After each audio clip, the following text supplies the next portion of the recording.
ചങ്ങലയിട്ട് കൊണ്ടുവന്നെന്നും വിലങ്ങ് വെച്ച് കൊണ്ടുവന്നെന്നും ഇന്ത്യക്കാർക്ക് പരിഗണന കിട്ടിയില്ല എന്നൊക്കെ പറയുമ്പോൾ ഈ ഇന്ത്യക്കാർക്ക് കിട്ടേണ്ട പരിഗണനയുടെ ഏറ്റവും അങ്ങേയറ്റം വരെ കിട്ടിയിട്ടുണ്ട്. കാരണം ഇന്ത്യ അറിയാതെ അമേരിക്ക അറിയാതെ നുഴഞ്ഞു കയറി ഏതർത്ഥത്തിൽ എന്തിനു പോയി എന്ന് ചോദിക്കുമ്പോൾ നമ്മൾക്ക് നാണക്കേട് ഉണ്ടാക്കുന്ന പൗരന്മാരെ അവിടുന്ന് തിരിച്ചു കൊണ്ടുവരുമ്പോഴും ഇവിടെ ഏറ്റെടുക്കാൻ തയ്യാറാവുന്നു. ഇവിടെ ഏറ്റെടുക്കുന്നതിന് മുമ്പ് നമ്മൾ അവരെ പരിശോധിക്കുന്നു. ഇവർ എന്തിനു വേണ്ടി അവിടെ പോയി, ഇവരെ ആര് കൊണ്ടുപോയി, ഇവരെ കൊണ്ടുപോകുന്നതിന്റെ ഭാഗം എന്തായിരുന്നു, അല്ലെങ്കിൽ ഇവർക്ക് അവിടെ പോകുന്നതിന് വേണ്ടി 50 ലക്ഷവും 1 കോടിയും ഒക്കെ ചെലവാക്കുന്നതിന്റെ മോട്ടീവ് എന്തായിരുന്നു എന്നതിനെ പറ്റിയൊക്കെയുള്ളതാണ്.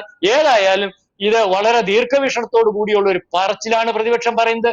നാളത്തെ കാലത്തെ പശ്ചിമ ബംഗാളിൽ നിന്ന് ബംഗ്ലാദേശികളെ പുറത്താക്കുമ്പോഴും കേരളത്തിൽ നിന്ന് പുറത്താക്കുമ്പോഴും അല്ലെങ്കിൽ സംസ്ഥാനത്തുടനീളം നടക്കുന്ന ബംഗ്ലാദേശിലെ കണ്ടെത്താനുള്ള ഡ്രൈവുകളുടെ ഒരു പരിസമാപ്തിയിൽ അവരെ പുറത്താക്കുന്ന ഒരു അവസ്ഥ വരുമ്പോൾ ഒരു സമരവും ഒരു കോലാഹലവും ഒക്കെ ഒപ്പിക്കുന്നതിന് വേണ്ടിയുള്ള ഒരു മുന്നൊരുക്കം എന്നാണ് നമുക്ക് മനസ്സിലാവുന്നത്. അതുകൊണ്ട് തന്നെയാണ് നമ്മളിത് വളരെ സൂക്ഷ്മതയോടുകൂടി വീക്ഷിക്കണമെന്ന് പറയുന്നത്.